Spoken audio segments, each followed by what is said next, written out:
Hello everyone, कैसे हैं आप सब। आज हम देखने वाले हैं जस्टिस लीग डूम। मूवी की शुरुआत में हम बैटमैन को देखते हैं जो कुछ इन्वेस्टिगेट करने के लिए एक जगह पर पहुंचता है जहां उसे एक कम्प्लेक्स डिवाइस मिलती है जो किसी भी चीज को अनटचेबल बना सकती थी। बैटमैन देखता है कि उसको एक दीवार पर यूज किया गया था जिससे वो दीवार बिल्कुल अनटचेबल बन गया था, यानी उसके आर पार कुछ भी आ जा सकता था। इसलिए बैटमैन उसके अंदर चला जाता है जहां वो देखता है कि एक क्रिमिनल्स का ग्रुप वहां पर डायमंड्स की रॉबरी करने में लगे हुए थे, जिसके बाद बैटमैन उन सबसे फाइट करने लगता है। फिर कुछ टाइम के बाद वहां जस्टिस लीग के बाकी मेंबर्स भी पहुंच जाते हैं और सभी मिलकर उन क्रिमिनल्स को पकड़ लेते हैं। अब वंडर वुमन उन सबसे पूछताछ करती है कि इस डिवाइस को तुम्हें किसने दिया, जिससे वो कहते हैं कि हमें कुछ नहीं पता।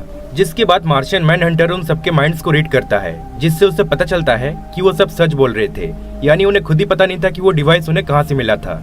जिसके बाद उन सबको पुलिस के हवाले कर दिया जाता है।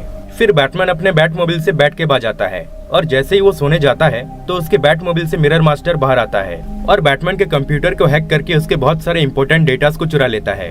फिर हमें जंगल के बीच एक बहुत बड़ा हेडक्वार्टर को दिखाया जाता है जहाँ कुछ सुपर विलन्स इकट्ठा हुए थे, जिसमें होते हैं स्टार सेफियर, मेटेलो, बेन, चीता और मेलेफेक, और उनका लीडर होता है वेंडल सैवेज। और उसी ने ही मिरर मास्टर को हायर किया था बैटमैन के डेटास चुराने के लिए। अब ये सब प्लानिंग करते हैं जस्टिस लीग को हराने की। वही ब्रूस यानी बैटमैन को पता चलता है कि उसके पेरेंट्स की डेड बॉडीज उनके कब्र से गायब थे। तभी उसके पीछे से बेन आ जाता है और उसको खूब पीटकर उसके ही पेरेंट्स के कब्र में उसे जिंदा दफना देता है। वही हम मार्शियन मैनहंटर को देखते हैं जो इंसानी रूप में आकर रेस्टोरेंट में अपना बर्थडे सेलिब्रेट कर रहा था। पर तभी वहाँ मेलेफेक भी लड़की के भेष में आकर मार्शियन मैनहंटर के ड्रिंक में कुछ पॉइजन मिला देता है जिससे उसकी बॉडी पर बहुत बुरा असर होने लगता है। फिर मेलेफेक भी लाइटर फेंक कर उसकी बॉडी पर आग लगा देता है जिससे वो बस जलता ही रहता है। वही हम देखते हैं वंडर वुमन और चीता के बीच फाइट चल रही होती है जिसमें चीता अपने नाखून के जरिए वंडर वुमन की बॉडी पर एक ड्रग इंजेक्ट कर देती है जिससे वंडर वुमन को आसपास के सभी लोग उसे चीता ही नजर आने लगते हैं, इसलिए वो सबको मारने लगती है। दूसरी ओर मिरर मास्टर ने फ्लैश को अपने जाल में फंसाकर उसके कलाई में एक बॉम्ब फिट करके उसे कहता है कि जितना तेज हो सके भागो, क्योंकि अगर तुम रुक गए तो बॉम्ब ब्लास्ट हो जाएगी जिससे तुम्हारे आसपास के बहुत से लोग मारे जाएंगे। इसलिए फ्लैश बस भागता ही रहता है। फिर हम देखते हैं ग्रीन लैंटर्न किसी केव के अंदर कुछ हॉस्टेजेस को बचाने जाता है जहां स्टार सेफियर उस पर फियर गैस का यूज करके उसके माइंड को बहुत वीक बना देती है। वो उसको इतना मजबूर कर देती है कि ग्रीन लैंटर्न अपना रिंग तक को निकाल फेंकता है। उसके बाद हम देखते हैं मेट्रोपोलिस सिटी में एक आदमी बिल्डिंग के ऊपर से सुसाइड करने जा रहा था, पर तभी वहाँ सुपरमैन आकर उसे समझाने लगता है कि ऐसा मत करो।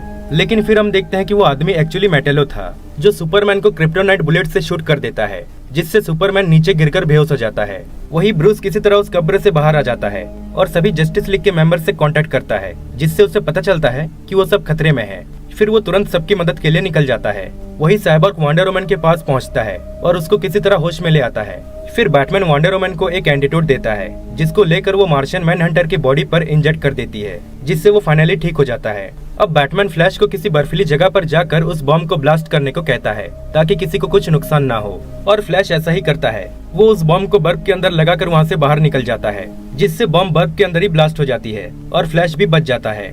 फिर बैटमैन पहुँचता है ग्रीन लैंटर्न के पास और उसे भी किसी तरह समझाकर होश में ले आता है।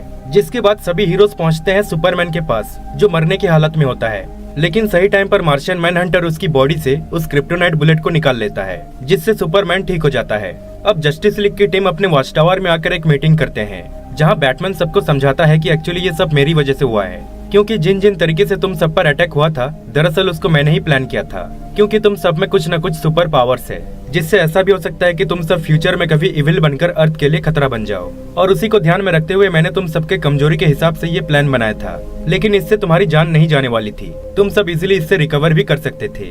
पर मेरे इस प्लान को मिरर मास्टर ने चुरा लिया और उसी का ही यूज करके उन लोगों ने तुम सब पर अटैक किया। जिसके बाद जस्टिस लीग उन सभी को ट्रैक डाउन करके उनके हेडक्वार्टर्स में पहुंच जाते हैं और उन सभी से फाइट करने लगते हैं। इन दोनों टीम्स के बीच हमें एक जोरदार फाइट देखने को मिलती है जहां सभी एक दूसरे पर भारी पड़ रहे होते हैं। पर इसी बीच वेंडल सैवेज अपना एक मिसाइल लॉन्च कर देता है। एक्चुअली उसका प्लान ये था कि जैसे ही मिसाइल सन से जाकर टकराएगी तो उससे जो रेस निकलेंगे वो सीधा अर्थ पर आ गिरेगी जिससे आधा अर्थ जलकर राख हो जाएगा। वही सुपरमैन मेटेलो का काम तमाम करके सीधा उस मिसाइल को रोकने चला जाता है जहाँ वो देखता है कि उस मिसाइल से बहुत सारे छोटे छोटे मिसाइल्स निकलने लगते हैं। सुपरमैन लगभग सभी मिसाइल्स को डिस्ट्रॉय कर देता है, लेकिन उनमें से 2 मिसाइल्स को वो सन से टकराने से रोक नहीं पाता जिससे एक बहुत ही खतरनाक रेस निकलकर सीधा अर्थ की तरफ बढ़ने लगती है। उसको रोकने के लिए ग्रीन लैंटर्न एक पावरफुल शील्ड क्रिएट करता है पर ज्यादा टाइम तक वो उसको रोक नहीं पाता। इसी बीच साइबर को पता चलता है कि जिस हेडक्वार्टर के अंदर वो सभी मौजूद थे वो पूरा चीज ही एक बहुत बड़ा टेक्नोलॉजी था और ये उसी डिवाइस से ही सिमिलर था जिसको हमने स्टार्टिंग में देखा था, जो किसी भी चीज को अनटचेबल बना सकती थी। जिसके बाद सुपरमैन उस पूरे हेडक्वार्टर को उठाकर स्पेस में ले जाता है, जहाँ वो सभी उसको अपने वॉच टावर से कनेक्ट करके उसको ऑन कर देते हैं और उसका यूज करके वो पूरा अर्थ को ही अनटचेबल बना देते हैं, जिससे वो रेस अर्थ के अंदर तो आती है लेकिन बिना किसी को टच किए, बिना किसी को हार्म किए वो सीधा अर्थ से ही पास होकर निकल जाती है। और अब जस्टिस लीग ने सभी विलन्स को भी हरा दिया होता है और इसी तरह वो अर्थ को भी बचाने में कामयाब हो जाते हैं। फिर एंड में हम देखते हैं कि बैटमैन जस्टिस लीग से अलग होने का डिसाइड करता है, जिसके बाद सुपरमैन उसे वही क्रिप्टोनाइट बुलेट गिफ्ट करके कहता है कि तुम इसे अपने पास रखो, ताकि जब भी तुम्हें लगे कि हम अर्थ के लिए खतरा बन गए तो तुम इसे यूज कर सकते हो। और इसी तरह ये मूवी यहीं पर एंड हो जाती है।